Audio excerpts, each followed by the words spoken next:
We have here Page of Coins energy. It could be there's a start here and look at that, no? You know, parang there's magic here, there's something magical, or parang there's something here about manifestation and it's a brand new start. And yung coin naka-place sa chest, so it looks like it has something to do with the heart chakra. Okay, let's see more if it is related with your love life, but I'm having good feeling about this. So let us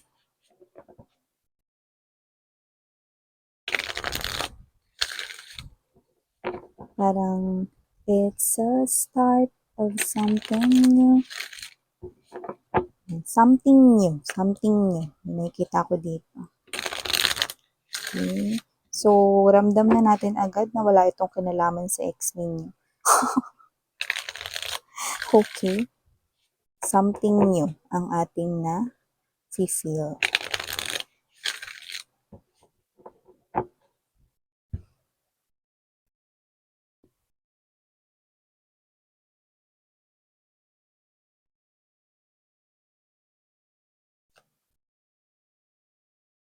Oh, it looks like I have a good feeling about this, mga babes, no? But let's continue. Wow, we have here.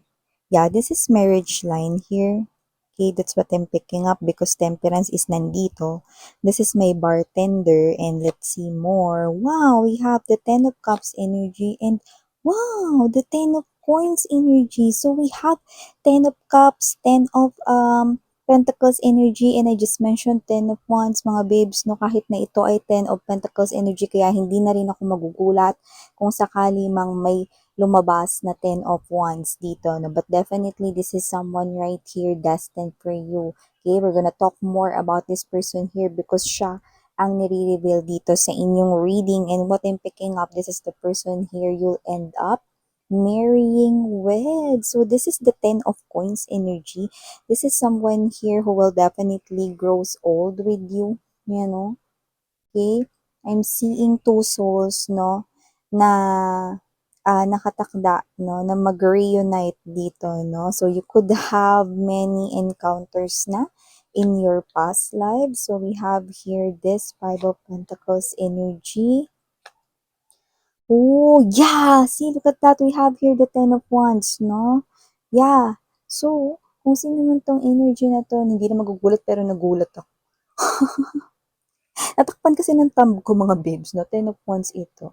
So, I'm seeing, no, na kung sino man to, this is something here that dapat mong malaman or gusto mong ipaalam sa inyo ni universe dito, no? So, nakikita natin, no, that there's someone right here destined for you, but you need to know something first about this person here. So, I'm gonna tell more about this person at kung ano yung situation niya ngayon, no?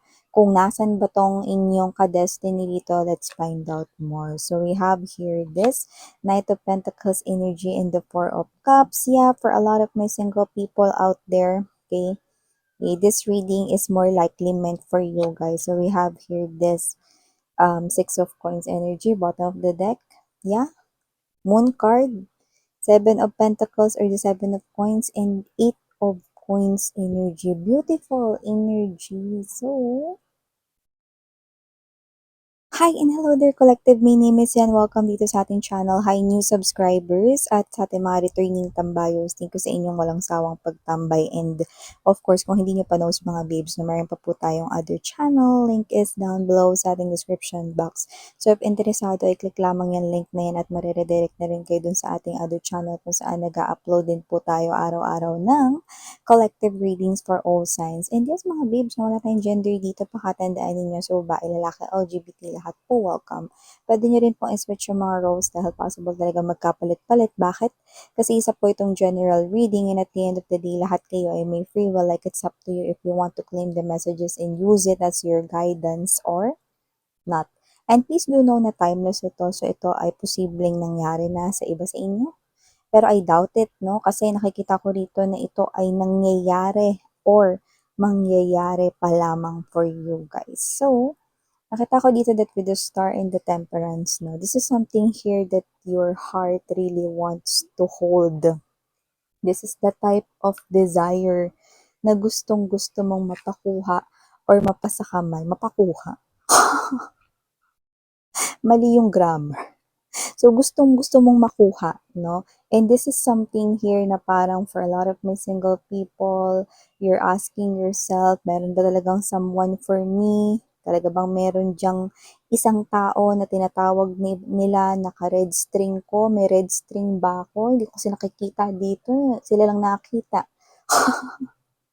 So, may ganun kayong klaseng mga katanungan, no, sa inyong mga isipan, no. Gusto ko ng love, gusto ko ng ka-in relationship, pero wala namang dumarating, yan, no. Paano naman ako, yung iba may mga love life dyan. Tapos ako, miss yan, meron bang para sa akin? Minention mo rin may mga ka-red string ganito, no. Yeah, red string, no, ay real, no. At may karugtong yan, no, someone out there, no. Miss yan, yung sa akin to may red string. Yung red string ko ba may karugtong yan, no. Kung ang reading na 'to ay para sa'yo, iha or iho, wala tayong gender dito, LGBTQs, no? Nakita ko rito na yes, no? Kaya kung ang tanong mo ay ikaw ba ay papasok sa isang relationship, no? Hindi ka lang papasok sa isang relationship, my love, no? Kundi ikaw ay papasok rin talaga sa buhay may asawa, 'no, papuntang marriage ang inyong kasalan dito, 'no, ang inyo ritong, love life ay papuntang forever because you have someone here who will definitely grows old with you and will give you satisfaction and contentment when it comes to love, 'no. So, wala ka ng mahihiling talaga, 'no. Nakikita ko dito na itong person na 'to, 'no, is someone na lahat ng mga hinahanap mo sa isang tao rito, 'no, at yung energy ng pinakagusto mo is yung sana tapat lang miss yan. Marami akong gusto sa isang guy or sa isang woman, pero sana yung tapat lang talaga miss yan, no? Well, mga babes, no, panalong panalo ka na winner ka rito, no? Kasi hindi lang po siya tapat rito, napakagaganda pa ng kanyang mga qualities, personality, behavior, at character. Panalong panalo ka na rito at hindi lang yan, yung iba sa kanila dito mga babes na may itsura rin talagang biniyayaan ng Panginoon at yung iba mga babes 'no, ay kung, hindi naman yung as in talagang puging-pugi 'no or maganda talaga kundi malakas ang charm at appeal. Nakikita ko dito na kung sino man siya, wala ka na talagang hahanapin pa. Dahil nasa kanya na ang lahat with the Four of Wands energy. Yan o. Naku, miss yan. Excited naman ako makilala dyan. Hep! Yeah. Okay, alam kong excited ka, pero wag kang masyadong ma-excite, sweetheart. Bakit miss yan? Masyado ka naman atang KJ dyan. Kasi nga gusto ko na makuha mo ito. Kasi kapag naging excited ka lalo at kapag inisip-isip mo ito, lalo na pagtapos ng reading na ito, anong gagawin mo, anong ginagawa mo dun, sweetheart? Okay? The more that you think about this reading, no, the more that you wait for this person here, mas lalo lang tatagal, no, ang gagawin natin is hilahin natin to papunta sa inyo. So, pagtapos ng reading na ito, no, or habang nag-reading tayo, sige, saluhin nyo na lahat ng kilig, you know, kiligin na kayo ever, no, sa mga pinagsasasabi ng mga baraha rito sa atin, no, na sinishare ko sa inyo, no. Pero pagtapos ng reading na to, gusto ko, gawin niyo na kung ano yung mga gusto nyong gawin. Manood na kayo ng K-drama dyan, ng movie dyan, no. Basta, huwag niyong masyadong isipin itong tao na to, no. Kasi, para mas mapabilis yung pagtatagpo ninyong dalawa, no. So, nakatakda naman talagang mangyari yun. Pero kasi, inip na kasi rito yung mga nakikita kong mga energies, yung mga nasalukong energies, ikaw na nanonood kasali ka rito, no? Kaya naman mga babes, no, gusto ko, ma-receive mo na tong kind of love na ito. Gusto kong makilala mo na itong the one na ito, no? Kaya naman, wag mong isipin yung reading na ito pagtapos nito, no? Gawin mo lang kung ano yung dapat mong gawin. Kung maglilinis ka ng bahay ninyo, no? I-distract mo yung sarili mo or kung may gagawin ka pang trabaho sa school or sa work, no? Then gawin mo. Pero wag mong masyadong isipin itong reading na to, no? Para, ano, mahila natin 'tong tao na 'to 'no, mabilis, okey? Tsaka ito yung dapat niyo pang isa pang malaman rito 'no, mga babes. Ano ba yan, miss, yan 'no? Etong Five of Coins energy, Two of Cups in reverse 'no, Ten of Wands 'no, alam ko yung iba, okey, no? Tiningnan niyo lang yung image dito. Naku, miss yan, bakit ganyan yan? Mensahe ba yan para sa amin? Parang hindi maganda yung datingan. Anong hindi maganda? Okay? Maganda ito for you. Bakit miss yan? Kasi ito ay mensahe, no, na ang taong nakatakda for you, no, na malaki yung chance na hindi mo pa siya nami-meet ever pa. Okay?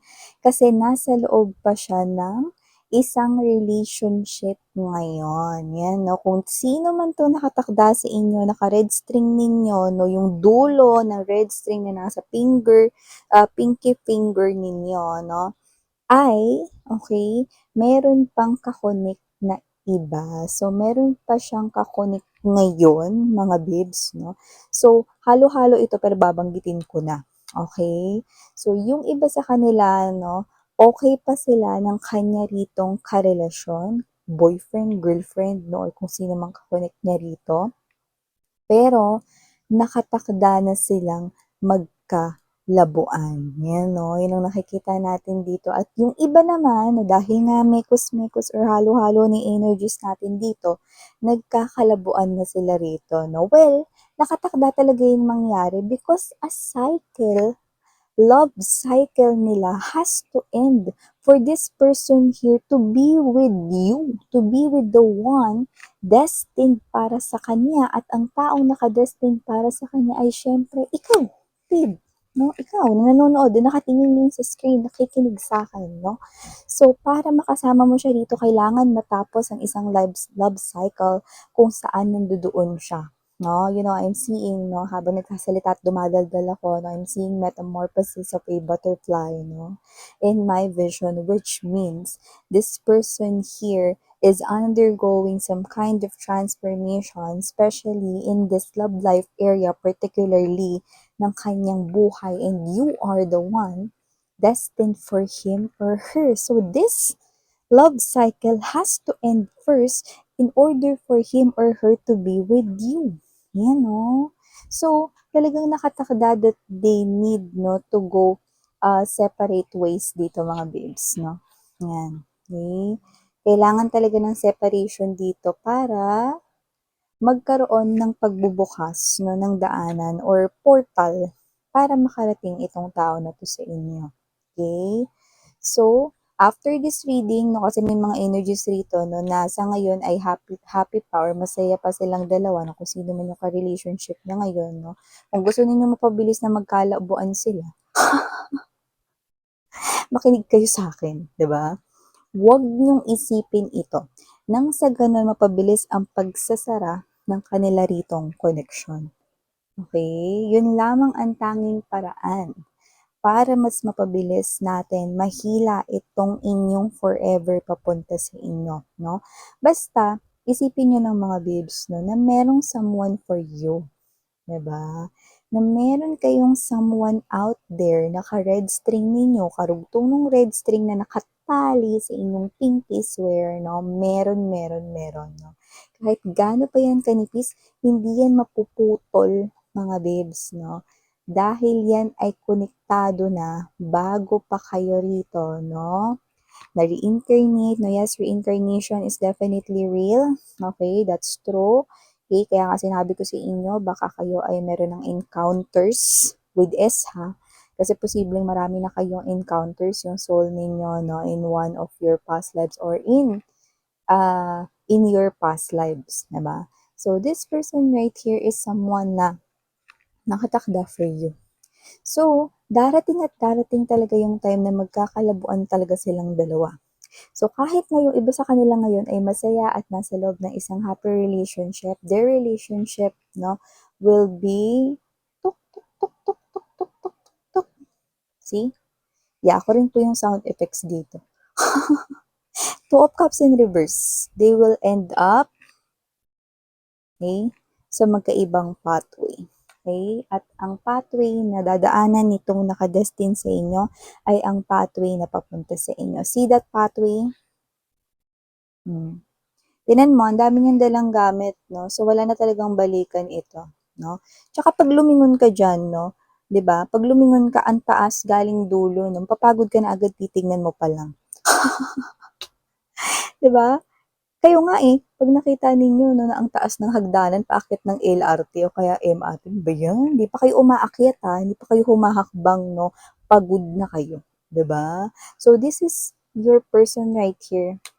No turning back at all. Dala niya na ang lahat ng kanya ritong baggages, no, the things na kailangan niya lang dito, and this is someone here na hindi na maglo-look back sa kanyang nakaraan, no? So nakita ko dito that this person here is coming in, no?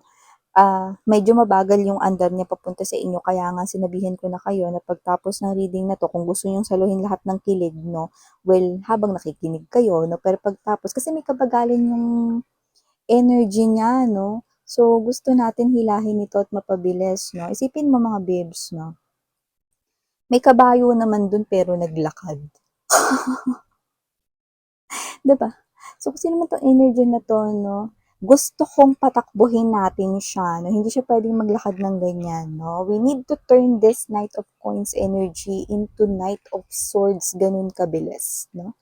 We need to instill, no, the Chariot card energy para mas mabilis, no? So, yun nakikita natin dito. So, you're waiting, feeling mo ang tagal because others of you keep on thinking na meron ba talagang para sa akin, yan, no? And then you're asking, bakit yung friend ko merong lover dito? Ito hindi naman nagiging judgmental yung iba, pero yung iba, no, nasa thoughts ninyo, meron na akong kilala, wala namang itsura, pero nasa loob ng isang relationship. Tapos ako, mas maganda pa ako sa kanya, mas gwapo ako sa kanya, pero wala ako. Ewan ko kung sino sa inyo yun, pero may mga ganong thinking yung iba. However, there's someone here that with this Six of Coins energy, nakita tayo rito, no, nang meron talaga kayo rito. See, look at that. This is infinity sign, number 8. Okay, when you invert it, what will you get? The infinity symbol. So definitely, there's someone right here na talaga magbibigay sa inyo. See, look at that. We have here two hands, no? This is your hand and this is the hand of your other half, your significant other half right here. And this is something here that you do not know. The moon, 7 of Coins energy, 8 of Coins energy. 7 to the 8 of Coins energy is an indication that you will both what? Work on this connection here, and you will both mag-exert ng effort to make this connection works. That's why you will end up growing old with this person. Okay? With so much love and still, no? In love pa rin kayo, no? At makikita yon sa inyong mga galawan, actions, no? And the way you look at each other's eyes, no? Even though nasa age na kayo, ng matanda na kayo, or whatever, no? So beautiful energy. So, ano pang ginagawa ninyo? I-claim nyo na itong mga babes, no? And for some reason, may mga initials tayo dito na baka parts ng letters ng name ninyo or name niya, or baka naman mga first letters ng inyong mga names. Kaya man, just take how this resonates. I'm seeing letter P. We also have here letter A. Nandito din po letter M. And dito rin ang letter T. At we also have here letter F. And last but not the least, meron din tayong letter H. Yan. So, ito yung mga messages right here for you. Thank you so much again. I'm Miriana on Sarang Hiya, Love and Light. Ayun.